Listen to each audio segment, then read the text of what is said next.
அழகை பார்க்கறதுக்காகவே நாங்கள் மாதத்துக்கு 2 வாட்டி வந்துடுவோம். 2 month இல்லை 1 month வந்து இங்கே வந்தே ஆகணுன்ற மைண்ட் செட் ஆகிடுது. இப்படி மெய் மறந்து இருந்தோம் நாங்கள்.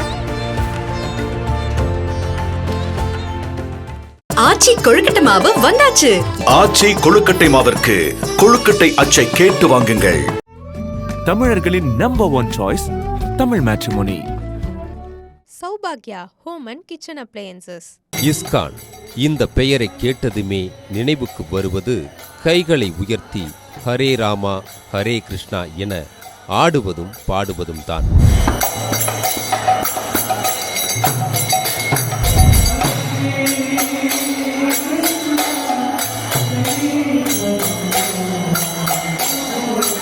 இந்தியாவில் மட்டுமல்ல, அமெரிக்கா, ஆஸ்திரேலியா, கனடா, இங்கிலாந்து என உலகின் பல்வேறு இடங்களில் 800க்கும் மேற்பட்ட ஸ்ரீ கிருஷ்ணர் கோவில்கள் இந்த ஆடலும் பாடலும் தான் பிரதானமாக இடம்பெற்றிருக்கிறது.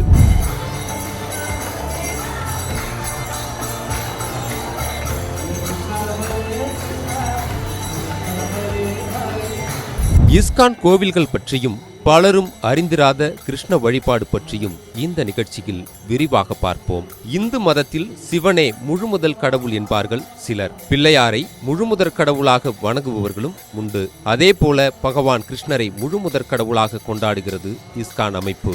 அதனால்தான் இஸ்கான் கோவில்களில் அனைத்தும் கிருஷ்ணமயமாக காட்சியளிக்கிறது. பகவான் கிருஷ்ணர் மீது எப்படி பக்தி கொள்வது என்பதை ஆடலும் பாடலுமாக கற்றுக் கொடுக்கிறது இந்த அமைப்பு. மக்கள் அனைவரையும் ஒன்றிணைத்து ஒவ்வொரு ஆன்மாவும் பகவான் கிருஷ்ணரின் ஒரு பகுதி என்பதை உணர வைக்கும் சேவையே தங்களின் பணி என்கிறார்கள் இவர்கள். கிருஷ்ணர் யாருன்னா முழுமுதற் கடவுள். அவர்லேருந்து தான் எல்லா அவதாரங்களும் வந்திருக்காங்க. அவர் பேர் அதனால தான் அவதாரின்னு சொல்லுவாங்க. அதனால் அவரை வழிபடுறது மூலமாக, அவரை திருப்திப்படுத்துறது மூலமாக நம்ம வந்து கிருஷ்ணர்கிட்ட போய் சேர்ந்துடலாம். அது கிருஷ்ணர்கிட்ட எப்படி அவரை திருப்திப்படுத்தணும்னா, எப்போ ஒரு குழந்தை ஏதாவது அப்பாட்ட கேட்குறதுன்னா ஃபஸ்ட்டு அப்பாட்ட டைரெக்டாக போய் கேட்காது, அம்மாட்ட போய் கேட்கும். அம்மா அப்பாவோட மூடு எப்படி இருக்குன்னு பார்த்து வாங்கி கொடுப்பாங்க. அந்த மாதிரி தான் கிருஷ்ணர்கிட்ட நம்ம எதாவது வேணும்னா, நம்மளோட அம்மா யாருன்னா ஸ்ரீமதி ராதாராணி. அந்த அம்மாட்ட போய் நம்மளோட கோரிக்கையை வச்சு ராதாராணி அம்மா போய் கிருஷ்ணர்கிட்ட இவர் நல்ல பக்தர் நீங்கள் ஏற்றுக்கோங்கன்னா கிருஷ்ணர் மறுப்பு சொல்ல மாட்டார், நம்மளை ஏற்றுண்டுவார். நமக்கு தகுதி இருக்கோ இல்லையோ, அதனால் நம்ம ராதாராணி அம்மாவை பிடிச்சிக்கணும். ராதாராணி அம்மாவை பிடிக்கணும்னா பலராமரை பிடிக்கணும். நம்ம பலராமர் தான் ஆதி குரு. அவரை பிடிச்சோம்னா அவர் ராதாராணி அம்மாவுக்கு ரெக்கமெண்ட் பண்ணுவார். ராதாராணி அம்மா கிருஷ்ணர்கிட்ட ரெக்கமெண்ட் பண்ணி நமக்கு வேண்டியதை கிருஷ்ணர் பண்ணி கொடுப்பார். கல்கத்தாவை சேர்ந்த சுவாமி பிரபுபாதா என்பவரால் 1966 அமெரிக்காவில் உள்ள நியூயார்க்கில் முதலாக இந்த சர்வதேச கிருஷ்ண பக்தி இயக்கம் தோற்றுவிக்கப்பட்டது. அன்று முதல் பகவத்கீதை நூலும் ஸ்ரீமத் பாகவத் நூலும் மக்களுக்கு எளிதாக கிடைப்பதற்கு காரணம் இஸ்கான் தான். பகவான் கிருஷ்ணரை பற்றி பட்டி தொட்டி எங்கும் கொண்டு சேர்த்த பெருமை இவர்களுக்கும் உண்டு. தமிழ்நாட்டின் பல்வேறு இடங்களில் இஸ்கான் கோவில்கள் கட்டப்பட்டிருக்கின்றன. வடக்கில் சென்னை தொடங்கி தெற்கில் திருநெல்வேலி வரை மக்களை கிருஷ்ணருடன் மிக நெருக்கமாக கொண்டு சேர்த்திருக்கிறார்கள். இங்கே வரவங்க என்ன சொல்கிறாங்கன்னா, இங்கே ஜபம் பண்ணிட்டு போகிறவங்க திருப்பி 1 மாதம் 2 மாதம் கழிச்சு வரவங்கெல்லாம் என்ன சொல்கிறாங்கன்னா, ரொம்ப மகிழ்ச்சியாக இருக்குது, அவங்களுக்கு ரொம்ப பீஸ்ஃபுல்லாக இருக்குது, அவங்க கஷ்டப்பட்டதெல்லாம் தெரியறது கிடையாது, எல்லாமே ரொம்ப சந்தோஷமாக போயின்னு இருக்கு. இப்போ வேலை இல்லாதவங்கலாம் என்ன பண்ணுறாங்க, சில சமயம் அவங்களுக்கு வேலை கிடச்சிதுங்கிறாங்க. அதெல்லாம் நம்மளோட குறிக்கோள் கிடையாது. இருந்தாலும் அவங்களுக்கு அதெல்லாம் நடக்கிறது. கிருஷ்ணர் அதெல்லாம் கிருஷ்ணர் என்ன சொல்கிறாரு, நீங்கள் வேற யாரையாவது தேவர்களை போய் கேட்குறத விட எங்கிட்ட வாங்க, உங்களுக்கு என்ன வேணுங்கிறத நான் கொடுக்குறேங்கிறது. அதனால நீங்கள் கிருஷ்ணர்கிட்ட வேண்டிக்கோங்க, உங்களோட ஜபம் பண்ணுங்க. அப்படி ஜபம் பண்ணும்போது கிருஷ்ணர் உங்களுக்கு என்ன வேணுமோ அவர் பண்ணி கொடுப்பாரு எல்லாத்தையும். சென்னை ஈசிஆர் சாலையில் ஈஞ்சம்பாக்கத்தில் இருக்கும் இஸ்கான் கோவிலுக்கு நாங்கள் வந்திருந்தோம்.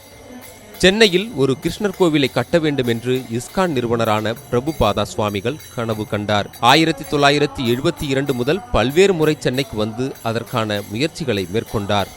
ஆனால் 2000வது ஆண்டு வரை கோவிலை கட்டவே முடியவில்லை. ஏராளமான தடைகள் ஒன்றன் பின் ஒன்றாக தடுத்து நின்றன.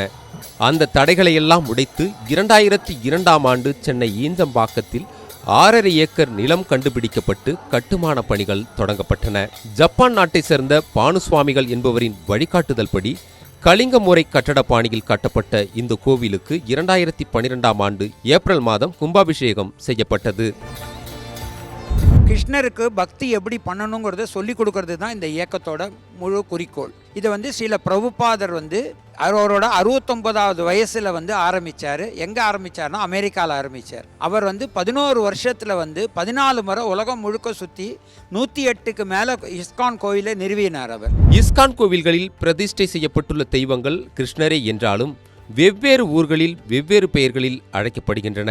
பெங்களூரில் ராதா கிருஷ்ணச்சந்திரா, கிருஷ்ண பலராமர், நிதாய் கௌரங்கா மற்றும் ஸ்ரீனிவாச கோவிந்தா ஆகிய தெய்வங்கள் உள்ளன. ஸ்ரீ பிரகலாத நரசிம்மருக்கு ஒரு தனி சன்னதி உள்ளது. டெல்லியில் ராதா பார்த்தசாரதி, கௌரவ நிதாய் மற்றும் ஸ்ரீ ஸ்ரீ சீதாராம் லக்ஷ்மணன் கடவுள்கள் பிரதிஷ்டை செய்யப்பட்டிருக்கின்றன. நியூயார்க் நகரில் உள்ள இஸ்கான் கோவிலில் ஸ்ரீ ஸ்ரீ ராதா கோவிந்தா என்று பெயரிடப்பட்டிருக்கிறது. நியூயார்க்கில் உள்ள தலைமை தெய்வங்கள் ஜெய்ப்பூர் மகாராணி காயத்ரி தேவியால் வழங்கப்பட்டவை என்பது குறிப்பிடத்தக்கது. இஸ்கான் கோவில்கள் அனைத்தும் பாரம்பரிய வடிவத்தை உள்வாங்கி நவீன தொழில்நுட்பத்துடன் கட்டப்பட்டவை என சொல்லப்படுகிறது. அதே நேரம் ஆகம விதிப்படியான கட்டமைப்பு இங்கே பின்பற்றப்படுவதில்லை. அதற்கு மாறாக கோவிலை வழிபாட்டு தலமாகவும் மக்கள் கூடும் ஒரு இடமாகவும் கருதி கட்டப்பட்டதாக சொல்கிறார்கள். அனைத்து இஸ்கான் கோவில்களிலும் அமைக்கப்பட்டிருக்கும் பெரிய தோட்டம், இயற்கையான வெளிச்சம், திறந்த வெளிகள் ஆகியவை கட்டாயமாக இருக்கும். தியான அறைகள், பிரார்த்தனை மண்டபம், அருங்காட்சியகம், நூலகம், இலவச உணவகங்களும் இங்கே செயல்பட்டு வருகின்றன. இஸ்கான் கோவில்கள் அனைத்தும் கிழக்கு நோக்கியே அமைக்கப்பட்டிருப்பது குறிப்பிடத்தக்கது. சென்னை இஸ்கான் கோவில் வளாகத்திற்குள் நுழைந்ததும் வலது புறத்தில் துளசிக்கு முக்கியத்துவம் தரும் வகையில் சிறிய தோட்டம் ஒன்று அமைக்கப்பட்டிருக்கிறது. அதனை கடந்து முகப்புக்குச் சென்றால் பசு ஒன்று கன்றுக்கு பால் கொடுப்பது போன்ற சிலைகள் நம்மை எதிர்கொள்கிறது. லா ஆஃப் கன்சர்வேஷன் அண்ட் த்ரிஃப்ட்னு சொல்லக்கூடிய லாஸ், அதாவது பகவான் ஸ்ரீ கிருஷ்ணருடைய விதிகளுக்கு ஏற்ற மாதிரி நம்ம வாழ்ந்தோம் அப்படின்னா அது எல்லா ஜீவராசிகளுக்கும் நன்மை பயக்கும். பூமாதேவி அவங்களோட ஈல்ட், அவங்களுடைய ப்ரொடியூஸ் அதிகமாக கொடுப்பாங்க. ஸோ அது எல்லாருக்குமே நன்மையை பயக்கும் அப்படின்றத முக்கியத்துவம் சொல்கிறதுக்காக தான் அங்கே பசுவும் கன்றுவும் வச்சுருக்காங்க. இடதுபுறமாக இன்னும் உள்ளே சென்றால் பலரும் நெற்றியில் திருநாமத்தை சூடிக்கொண்டிருப்பதை கண்டோம். ஆம், ஒருவர் இஸ்கான் கோவிலுக்கு சென்று வந்திருக்கிறார் என்பதை இந்த திருநாமத்தை வைத்தே எளிதாக கண்டுபிடித்து விட முடியும். அதனை கடந்து உள்ளே சென்றால் சில சக்கரங்கள் நம்மை வரவேற்கின்றன. அவை அனைத்தும் நமது உடலில் உள்ள முக்கிய பாகங்களை குறிப்பிடுவதாக கூறுகிறார்கள். கால் முதல் பாதம் வரையிலான சக்கரங்களின் பணி என்ன என்பது பற்றி விவரித்து இருக்கிறார்கள். சஹஸ்ரார சக்கரா அப்படின்னு இருக்கும், அதுக்கு கிரவுண்ட் சக்கரா. ஸோ அது நம்ம தலையோட உச்சியில் இருக்கும். ஸோ அதோடைய மந்திரம் ஹரே கிருஷ்ணா. இந்த ஒரு மந்திரம் சொன்னாலே போதும். ஹரே கிருஷ்ணா கிருஷ்ணா கிருஷ்ணா ஹரே ஹரே, ஹரே ராமா ராம ராமா ஹரே ஹரே. அது பண்ணாலே போதும். மித்த எல்லா சக்கராஸும் ரெகுலேட்டும் ஆகும். கோவில் பிரம்மஸ்தானத்தில் அந்த சக்கரத்தை பதிச்சிருப்பாங்க. ஸோ அது 1000 தாமரைகள் உள்ள ஒரு சக்கரம்.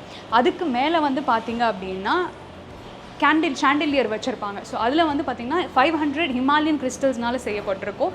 ஸோ அந்த 7 சக்கரங்களையும் தாண்டி 7 அப்பர் பிளானட்டரி சிஸ்டம்ஸை அதை ரெப்ரசென்ட் பண்ணும். ஸோ ஃபைனலாக அந்த சஹஸ்ரார சக்கரா எதை சொல்லும் அப்படின்னா ஸ்பிரிச்சுவல் ரியலைசேஷன் சொன்னா இல்லையா. ஸோ அந்த இடத்துல நின்று ஹரே கிருஷ்ண மகாமந்திரம் சாண்ட் பண்ணால், கடவுளை பார்த்துட்டே சாண்ட் பண்ணுறோம் அப்படின்னா அது ஸ்பிரிச்சுவல் என்லைட்டன்மெண்ட்க்கு வழிவகுக்கும்.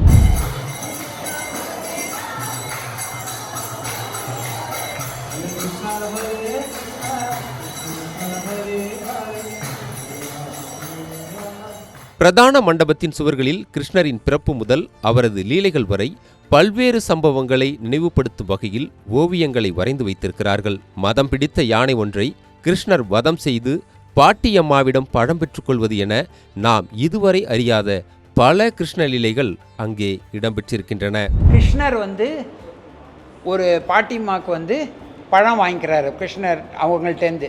இது என்னதுன்னா இது ஒரு லீலை. இது ஒரு பாட்டிம்மா இருக்காங்க. அந்த பாட்டிம்மாவுக்கு அவங்களோட பழங்களை விற்று தான் அவங்களால அவங்களோட ஜீவனை தள்ள முடியும்.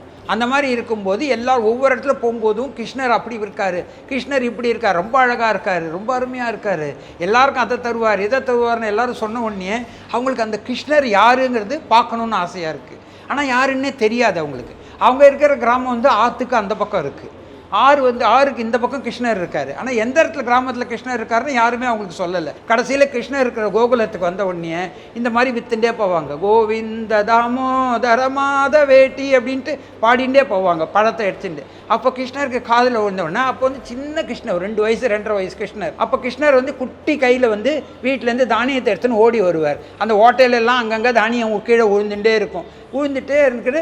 கடைசியில் கொஞ்சம் 4-5 தானியம் கூட கையில் இருக்காது. அந்த பாட்டிமாட்ட போயிட்டு, பாட்டிமா எனக்கு பழம் கொடு அப்படின்னு கேட்பார். அந்த அழகில் மயங்கி அப்படியே என்ன பண்ணுவாங்க, அவர் கையில் எவ்வளோ பழத்தை கொடுக்க முடியுமோ கொடுத்துட்டு அவங்க எல்லாத்தையும் கொடுத்துட்டு அவங்க வெறும் கூட எடுத்துன்னு போயிடுவாங்க. பைசாவை பற்றியே கேட்க மாட்டாங்க, தானியங்களை பற்றி கேட்க மாட்டாங்க.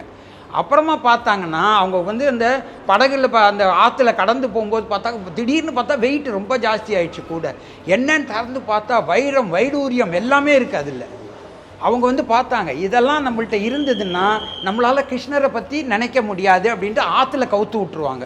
கவுத்து விட்டு அன்னிலேருந்து கிருஷ்ணரை பற்றியே நினச்சிட்டு இருப்பாங்க. அதுதான் கிருஷ்ணரோட லீலை. கிருஷ்ணரோட அன்புக்கு நம்ம கட்டுப்பட்டு அவருக்கு சேவை பண்ணோம்னா நமக்கு என்ன கிடைக்குங்கிறது நம்மளாலே நினச்சி கூட பார்க்க முடியாது. 15 ஏக்கருக்கும் அதிகமான பரப்பளவு கொண்ட இந்த கோவில் 5 நிலைகளில் கட்டப்பட்டிருக்கிறது. 2வது தளத்தில்தான் கோவில் கருவறை அமைக்கப்பட்டிருக்கிறது. மொத்தம் 3 கருவறைகள் உள்ளன. நடுவில் உள்ள கருவறையில் பகவான் ஸ்ரீ கிருஷ்ணர், ராதாராணி மற்றும் அவரது உதவியாளர்கள் லலிதா மற்றும் விசாகா ஆகியோருடன் காட்சி தருகிறார். கருவறையில் வந்து ராதா கிருஷ்ணா லலிதா விசாகா விக்கிரகங்கள் இருக்காங்க. அந்த ராதா கிருஷ்ணா லலிதா விசாகா விக்கிரகங்கள் யாருன்னா, ராதாகிருஷ்ணரோட 8 முக்கியமான சகிகள் இருப்பாங்க. அந்த சகிகளில் 2 முக்கியமான சகிகள் தான் இந்த லலிதா விசாகா. அவங்க வந்து ராதாகிருஷ்ணருக்கு அவங்களுக்கு எங்கெங்கெல்லாம் போகணுமோ அதை பற்றி ஏற்பாடு பண்ணி கொடுத்து எல்லாம் பண்ணக்கூடியவங்க தான் அந்த 2 சகிகள். அடுத்த கருவறையில் பார்த்தீங்கன்னா கௌரணித்தாய் இருக்காங்க. சைத்தன்ய மகாபிரபு, நித்யானந்த பிரபு. எப்போவுமே வந்து கிருஷ்ணர் வந்தார்னா அவர் தனியாக வரமாட்டார், அவரோட கூட அவரோட சகோதரர் கூட வருவார். எப்படி ராமர் வரும்போது கூடவே லக்ஷ்மணர் வந்தாரோ, கிருஷ்ணர் வரும்போது பலராமர் வந்தாரோ, அதே மாதிரி சைத்தன்ய மகாபிரபு கூட நித்யானந்தர் வந்தார். அவர் வந்து பலராமர் தான். சைத்தன்ய மகாபிரபு வந்து சாக்தாத் கிருஷ்ணர் தான். ஆனால் அவர் வந்து கிருஷ்ணர் ரூபத்தில், பகவான் ரூபத்தில் வரல, ஒரு பக்தர் ரூபத்தில் வந்து பக்தி எப்படி பண்ணணுங்கிறது சொல்லி கொடுத்தார். அவர் கொடுத்தது தான் இந்த ஹரே கிருஷ்ணா மகாமந்திரா. இந்த ஹரே கிருஷ்ணா மகாமந்திரோட சிறப்பு என்னென்னா, மொத்தம் 4 யுகங்கள் இருக்குது. 4 யுகங்கள் என்னென்னா சத்தியயுகம், திரேதாயுகம், துவாபர யுகம், கலியுகம். இந்த 4 யுகத்தில் வந்து சத்தியயுகத்துக்கு ஒரு யுக தர்மம் இருக்குது. அது வந்து 60,000 வருஷம் ஜபம் பண்ணுறது, தியானம் பண்ணுறது. திரேதா யுகத்தில் வந்து 10,000 வருஷம் உயிரோடு இருப்பாங்க. அவங்க வந்து அந்த யுக தர்மம் வந்து பெரிய பெரிய யஜ்யங்கள் பண்ணுறது. யஜ்யங்கள் பண்ணணும்னா திரவியங்கள் வந்து ரொம்ப சுத்தமாக இருக்கணும். அடுத்தது துவாபர யுகம். துவாபர யுகமில் பெரிய பெரிய கோவில்கள் கட்டி விக்கிரக வழிபாடு பண்ணுறது. இந்த 3மே வந்து கலியுகத்தில் இருக்கவங்களால பண்ண முடியாது. ஏன்னா அதுக்குண்டான வயசும் கிடையாது, உடம்புல தெம்பும் கிடையாது, அதுக்குண்டான பணமும் கிடையாது. ஸோ இதெல்லாம் இப்போ இது எப்படி அந்த பலன் அடையிறது அப்படின்னா, சைத்தன்ய மகாபிரபு கொடுத்துருக்கிற இந்த ஹரே கிருஷ்ணா மகாமந்திரம்.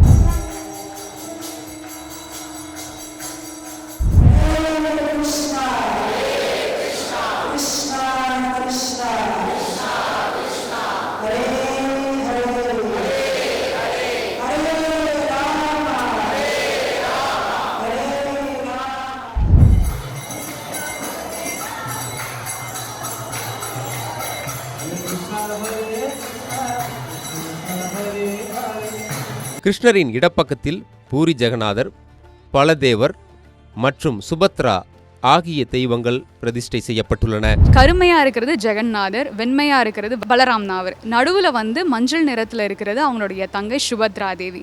ஸோ இவங்க 3 பேரும் ரொம்ப வினோதமான தோற்றத்தில் வந்து இருப்பாங்க. அதாவது ஸ்வேதேஸ்வதர உபனிஷத்தில் சொல்லியிருக்கிற மாதிரி கால்களும் கைகளும் இல்லாமல் அவரால் நகரவும் முடியும், ஏற்றுக்கொள்ளவும் முடியும், கண்கள் இல்லாமல் பார்க்க முடியும், காதுகள் இல்லாமல் கேட்கவும் முடியும், பிறர் அறியாததை அறியவும் முடியும், அது யாரும் அறிய மாட்டார்கள் அப்படின்னு சொல்லி அவர் தான் பகவான் ஸ்ரீ கிருஷ்ணர்னு சொல்லியிருப்பாங்க. அதுக்கு ஏத்தாற் போல் இங்கே ஜெகநாதர் கைகளும் கால்களும் இல்லாமல் வலம் வர முடியும். அவர் நம்ம 56 வகையான உணவுப் பொருட்களை வந்து ஏற்றுக்கொள்ளவும் முடியும். அதை நம்மளுக்கு பிரசாதமாகவும் தருவார். ஜெகநாதர் வந்து லார்ட் ஆஃப் தி யூனிவர்ஸ் அப்படின்னு சொல்லுவாங்க. ரொம்ப கருணை வாய்ந்த கடவுள் அவர். அவர்கிட்ட நம்ம வேண்டுறது என்னென்னா பக்தியாக தான் இருக்கும். அவர் வந்து பக்தியில் நம்ம முன்னேறணும் அப்படின்னா அவருடைய கருணை நம்மளுக்கு கிடைச்சுன்னா ரொம்ப ஃபாஸ்ட்டாக ஈஸியாக ப்ராக்ரஸ் ஆக முடியும். கிருஷ்ணரை நோக்கி தன்னை அறியாமல் பக்தி உணர்வுக்கு தள்ளப்பட்ட ஏராளமான பக்தர்களை அங்கு கண்டோம். கிருஷ்ணரின் ஒரு பகுதியாகவே பலரும் அங்கே மாறிவிட்டிருந்தனர். இஸ்கானுக்கு வந்திருக்கும் அனைவரும் ஒரே மந்திரத்தை தான் திரும்ப திரும்ப உச்சரிக்கிறார்கள். அது வேறு எங்கும் நாம் கேட்டிராதது. அதாவது ஹரே ராமா ஹரே கிருஷ்ணா மந்திரத்தை உலகம் முழுவதும் அவர்கள் ஒரே மாதிரியாக உச்சரித்து வணங்குகிறார்கள். அனைவரையும் கட்டிப்போடும் மந்திரமாக இருக்கிறது ஹரே ராமா ஹரே கிருஷ்ணா மந்திரம்.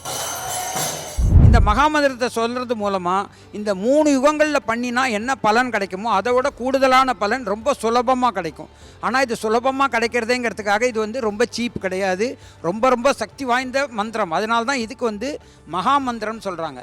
இந்த மந்திரம் சொல்கிறதுக்கு எந்த விதமான நியமங்கள் கிடையாது, காலம் கிடையாது, எங்கே சொல்லணும் எப்படி சொல்லணும் எதுவுமே கிடையாது. இந்த மந்திரத்தை ஒரு தடவை சுத்தமாக சொன்னோம்னா போதும், நம்ம பல ஜென்மங்கள் பண்ணின பாவங்கள் அத்தனையும் போயிடும். சென்னையை சேர்ந்த சங்கீதா என்பவர் குடும்பத்துடன் கிருஷ்ணரை வழிபடுவதற்காக வந்திருந்தார். அவரிடம் இந்த கோவில் அனுபவம் எப்படி இருந்தது என்பதை கேட்டோம். நான் ஆல்ரெடி இது பெங்களூர்ல ஒரு வாட்டி பார்த்துருக்கேன். பட் பெங்களூர்ல it's when compared to Chennai அங்கே ரொம்ப கொஞ்சம் மாதிரி பெரிய ஒரு இட் லுக்ஸ் ரொம்ப பெருசாக இருக்கும். பட் இங்கே ஓகே, இட்ஸ் நீட்டாக ஒரு மாதிரி பார்க்க ரொம்ப நல்லா இருக்குது.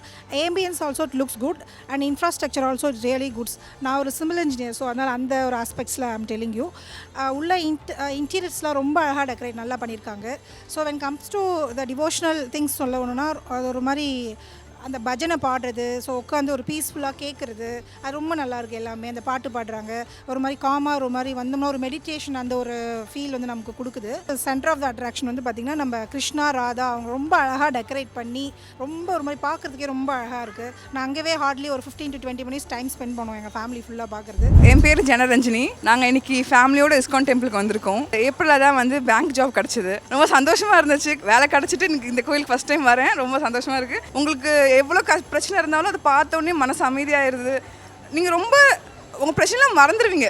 ஒரு 5 நிமிஷம் உட்கார்ந்தா போதும், பிரச்சனையெல்லாம் மறந்துடுவீங்க. கண்டிப்பாக ஒரு ட்ரிப்பு வந்து அவ பார்க்கணும் எல்லாருமே. திருவள்ளூரை சேர்ந்த பரிமளா என்பவர் தனது கணவர் மற்றும் மகளுடன் கிருஷ்ணரை தரிசிக்க வந்திருந்தார். கிருஷ்ணரை பற்றி கேட்ட உடனேயே அவரது கண்களில் அவரை அறியாமல் கண்ணீர் பெருக்கெடுத்தது. குழந்தையிலேருந்து எனக்கு அந்த ஃபீல் வந்திருக்கு, பட் அது தெரியல எனக்கு. இப்போ கொஞ்ச நாளாக தான் என்னோட ராதாகிருஷ்ணன் என் கூட இருக்காங்க. ஸோ எல்லாமே எனக்கு ராதாகிருஷ்ணன் தான். எனக்கு என்ன சொல்கிறது, ஒரு நண்பனா ஒரு இதுவாக அப்பா அம்மா எல்லாமே எனக்கு அவர் தான். அவர் நினைக்காத நொடியே கிடையாது. என்னோட மொத்தமே அவர் தான், ஆன்மாவே அவர் தான். அவர்கிட்ட நீங்கள் வந்துட்டிங்கனாலே உங்கள்கிட்ட இருக்கிற கஷ்டம் போகுதோ இல்லையோ மன நிம்மதி கண்டிப்பாக கிடைக்கும். ராதே கிருஷ்ணா கூட இருங்க அப்படின்னு சொல்லிட்டாலே ஆட்டோமேட்டிக்காக எனக்கு முன்னாடி அவர் நிற்கிறாங்க. நீ கவலைப்படாத, அவனுக்கு நான் கூட இருக்கேன். அது நிறைய தடவை நான் உணர்ந்திருக்கேன், நிறைய டைம் உணர்ந்திருக்கேன். நிறைய விஷயங்கள் நான் போகும்போது என் பொண்ணுக்கே கூட நான் போகும்போது என்னோட அவர் ஃபங்க்ஷன் பண்ணும்போது கூட எல்லா இடத்துலையுமே ஒரு அதிசயம் மாதிரி எல்லா இடத்துலையுமே அவரோட ஃபோட்டோ இருந்தது, அவரோட சிலை இருந்தது. ஸோ எல்லாமே எனக்கு கூட நான் இருக்கேன் நீ ஃபீல் பண்ணாத. ஈவன் எங்கள் வீட்லேயே கூட நைட்டில் நீங்கள் போனீங்கன்னா நல்ல ஸ்மெல் அந்த பூஜை ரூம்லாம் வந்துகிட்டே இருக்கும். அது நிறைய பேர் எங்கள் வீட்டில் வரவங்களாம் உணர்றாங்க. அதை நான் ஆத்மா மனசில் நினைக்கிறது அவங்கள மட்டும்தான். அவங்க இல்லைன்னா இந்த உலகத்தில் எதுவும் கிடையாது. இல்லை, இன்றைக்கே நாங்கள் வர ஐடியாவில் காலையில் கிளம்பும்போது பொண்ணு காலேஜுக்கு பேரண்ட்ஸ் மீட்டிங்காக போனோம். பூந்தமல்லி பேர் வந்தோன்னா ஆட்டோமேட்டிக்காக மைண்ட் வந்துச்சு, இங்கே வந்துடணும் இன்றைக்கி இப்படி போயிடலாம் அப்படின்னு சொல்லி டைமிங்கை பார்த்துட்டு சாப்பிடவே இல்லை, எங்கேயுமே சாப்பிடல. டிஃபன் வெளியே சாப்பிட்றதா இருந்தது, சாப்பிட்றதுலாம் இல்லை. 12 மணி மூடுறவங்க முதல்ல இதை முடிச்சிருவோம்னு சொல்லிட்டு நேராக இங்கே வந்துவிட்டோம். நான் பொதுவாக கோயிலுங்களுக்கெல்லாம் போவேன், இவ்வளோ இம்பார்ட்டண்டாக போக மாட்டேன். இப்போல்லாம் இங்கே ஒரு 2 month இல்லை 1 month ஒருத்தர் இங்கே வந்தே ஆகணுன்ற மைண்ட் செட் ஆகிடுது. பக்தியில் 9 வகை இருப்பதாக கூறுவார்கள். அதாவது இறைவனை பற்றி கேட்பது, அவரை துதித்து பாடுவது, இறைவனை மனதில் நிறுத்திக் கொள்வது, இறைவனின் பாதங்களை தஞ்சமடைவது, அவருக்கு பூஜை செய்வது, அவரை வணங்குவது, அவருக்கு சேவை செய்வது, இறைவனுடன் நட்பாக இருப்பது, இறைவனுக்கு தன்னையே அர்ப்பணிப்பது ஆகிய 9ஐயும் இங்கு வருபவர்கள் மெய்மறந்த நிலைக்கு சென்றதாக கூறுகிறார்கள். நம்ம பகவான் கிருஷ்ணர் இருக்கார் இல்லைங்களா, பகவான் கிருஷ்ணர் அவரை நம்புறவங்கள கைவிடவே மாட்டார். காலையில் 4:30 மணிக்கு எழுந்துச்சு 5 மணிக்கு ஜபல உட்காருவேன், சாண்டிங் ஹரே கிருஷ்ணா. இந்த கோயிலுக்கு இஸ்கானுக்குள்ளே வரும்போது யாருமே தெரியாது எனக்கு. இன்றைக்கி எல்லோரும் தெரியும், நிறைய பிரசாதம் சர்வீஸ் பண்ணுறேன். கிருஷ்ணரை நம்பினவர் கைவிட மாட்டார். நம்பிக்கையோடு பண்ணணும் அந்த ஜபத்தை. 108 வாட்டி சொன்னால் ஒரு ரவுண்டு, ஒரு நாளைக்கு 16 ரவுண்டு சாண்டிங் பண்ணணும் அந்த ஹரே கிருஷ்ணா மந்திரம். குறைஞ்சபட்சம் 16 ரவுண்டு, இல்லைன்னா 4 ரவுண்டாவது பண்ணணும். அது பண்ணால் நமக்குள்ள பிரதிபலன் முன் செஞ்ச பாவ கர்மா எல்லாம் போகும். இப்போ என்ன தெரிஞ்சு தெரியாமல் செஞ்சுட்டு இருக்க பாவம் இதெல்லாம் போகும். நம்பணும், கஷ்டங்கள் தீரும். இஸ்கான் கோவிலில் ஆண்டு முழுவதும் சிறப்பு பூஜைகள் நடைபெறுகின்றன. அவற்றில் குறிப்பிடத்தக்கது கிருஷ்ண ஜெயந்தி பூஜை. கிருஷ்ண ஜெயந்தி அன்று நாள் முழுவதும் கோவில் நடை திறந்தே இருக்கும். அன்று முழுவதும் உலகமெங்கும் உள்ள கிருஷ்ணர் கோவில்களில் பல்லாயிரக்கணக்கான மக்கள் வழிபடுகிறார்கள். சென்னை இஸ்கான் ஆலயத்தை பொறுத்தவரை கருவறையில் உள்ள பூரி ஜெகநாதர் ஆண்டுக்கு ஒரு முறை வெளியே வந்து மக்களுக்கு நேரடியாக காட்சி தரும் நிகழ்வும் முக்கியமானது. பூரி ஜெகநாதர் கோவிலில் எப்போ ரத யாத்திரை நடக்குமோ அதுலேருந்து ஒரு வாரத்துக்குள்ளே நாங்கள் பண்ணிவிடுவாங்க. அந்த பூரி ஜெகநாதர் கோவில் ரத யாத்திரையிலேருந்து எந்த ஞாயிற்றுக்கிழமை உடனே வருதோ அந்த ஞாயிற்றுக்கிழமை அன்றைக்கி இந்த ரத யாத்திரை பண்ணுவோம். அன்றைக்கி வந்து அதுக்கு 14 நாள் முன்னாடி ஸ்நான் யாத்திரான்னு ஒன்று நடக்கும். இந்த ஸ்நான் யாத்திரா என்னென்னா, ஜெகநாதர் வந்து மரத்தால் ஆனதுனால அவருக்கு வந்து தினமும் வந்து அபிஷேகம் நடக்காது, மானசீக அபிஷேகம் தான் நடக்கும். அந்த ஜெகநாதருக்கு வருஷத்துக்கு ஒரு தடவை வந்து எல்லாரும் கோவிலுக்கு வரவங்க அத்தனை பேருமே வந்து அபிஷேகம் பண்ணுவாங்க. அந்த அபிஷேகம் முடிஞ்ச உடனே அவருக்கு வந்து உடம்புக்கு வந்துடும். அதனால் அவருக்கு வந்து மூடிட்டு கஷாயம் கொடுப்பாங்க 14 நாளைக்கு. கஷாயம் கொடுத்து ஜெகநாதர் ரத யாத்திரை அன்றைக்கி தான் அவரோட தரிசனம் திருப்பி கிடைக்கும். அந்த எதுக்காக வந்து ஜெகநாதர் வெளியில் வராருன்னா, நிறைய பேரால் கோவிலுக்கு வர முடியல, அவங்களுக்கு வந்து கருணை கொடுக்கணுங்கிறதுக்காக ஜெகநாதரே ரோடுக்கு வந்து கருணையாக அவர் கொடுக்குறாரு அன்றைக்கி ஒரு நாளைக்கு எல்லாருக்குமே. கிருஷ்ணரை சர்வதேச அளவில் புகழ்பெற்ற நபர்கள் எல்லாம் வணங்கி செல்கிறார்கள். தமிழ்நாட்டின் பிரபலமான நடிகர்கள் தொடங்கி உயர் பதவியில் இருக்கும் அனைவரும் ஒரு முறையாவது இங்கே வந்து சென்றவர்கள்தான். சென்னையின் மிகப்பெரிய கிருஷ்ணர் கோவிலாக இருக்கும் இந்த இஸ்கான் கோவிலுக்கு சென்று நாமும் கிருஷ்ணரை தரிசிப்போம். வாழ்வின் எல்லா வளங்களையும் பெறுவோம்.